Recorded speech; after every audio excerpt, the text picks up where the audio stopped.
Welcome to Obstacle Running Adventures. From a bodybuilding standpoint, if you're like, I want to build my arms, I want to build my legs, it's like, I got to get enough protein. I got to get my nutrition on point. I have to work really hard in the gym. I have to get sleep. And there's an inside and out in discipline. And to me, bodybuilding in different ways takes a lot more discipline than training endurance. Endurance is like a mental warfare that you have to go out every day and put in tons of miles.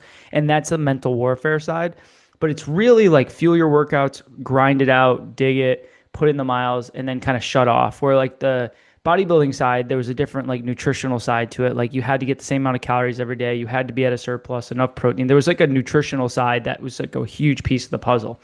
But I love that control that I had. And it's like I put in the work, I get the eat the food, I do the sleep, the results come. But from the bodybuilding side, the subjectivity side is interesting. So for me, it was just how far could I push myself? Same thing with OCR is what are you capable of? And it takes time. You're building a pound of muscle a month, if that, week, month over month, year over year. And it was fun to just see that progress. And then as you get into the bodybuilding world, you're just trying to build as much muscle as you can.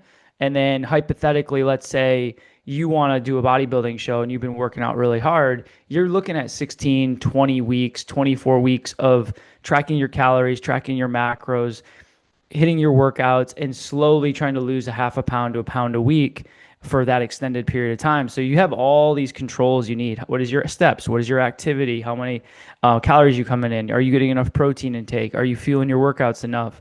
And all that discipline just to slowly maintain as much muscle as possible. Because the big thing with bodybuilding is if you lose or lose body fat slowly, you have to be in a small deficit. So you really have to know what's coming in. If you lose weight rapidly, like the Biggest Loser and things like that, you're going to lose a lot of muscle mass. So you had to know the numbers to lose it very slow. And then when it becomes stepping on a stage, so you diet for 16, 20, 24 weeks, you get to single digit body fat percentage.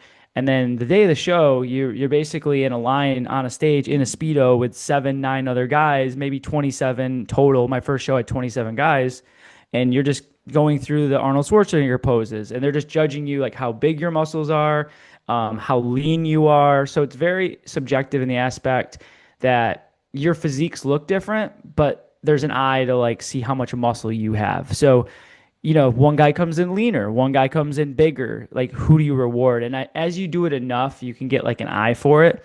But for me, I was never the biggest guy, but I would be more disciplined and I would diet longer and slower and more tedious.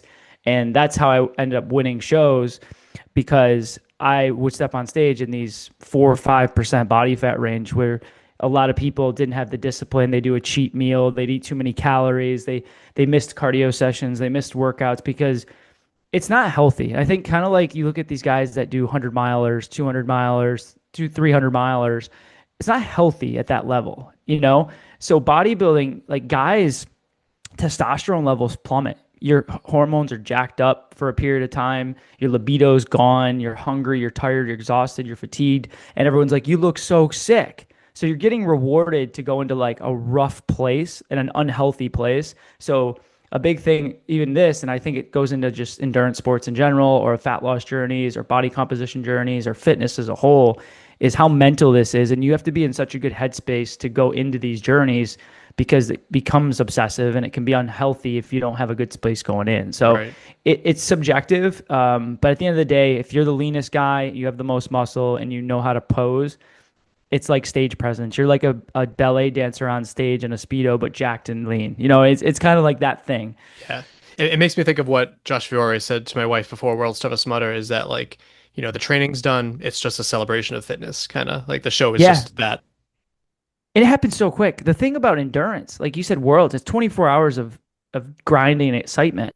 A bodybuilding show, you might be on stage for like 20 minutes through the whole day.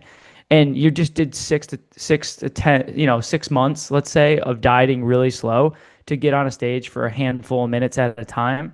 It's crazy. It's crazy and then at that point you have no control of what happens. You can do what you do, but at the end of the day, like the thing about bodybuilding is you show up and you probably know within about a minute of being on stage who's going to be the top guys. or like these endurance events, which is what I liked about Worlds. You might not be the best athlete, but the longer the race goes, the best athletes always aren't always the ones that last the longest. Like, do they have the mental game to get there? And that's what the OCR stuff. Why everyone asks me, you only do a couple races a year, and they're mostly big ones, and I don't do a lot of them because I want to do good at them. And for me, it's like I want to outwill the guy. I don't run 7 minute miles. I run like 8, 9, 10 minute miles. But if I can beat a lot of those guys in the ultras because I can suffer a little bit more. And that's just, it's a little ego, but that's just the longer it goes, I think I'm willing to suffer and push a little harder because I can't sustain the same pace potentially. Yeah. So, yeah. When it comes to getting into bodybuilding, what's the community like? Were you welcome? Because OCR, everyone talks about the community, how that's fantastic. But on one hand, I could kind of see bodybuilding being isolating, but at the same time, like a community of like-minded people. So what was that like?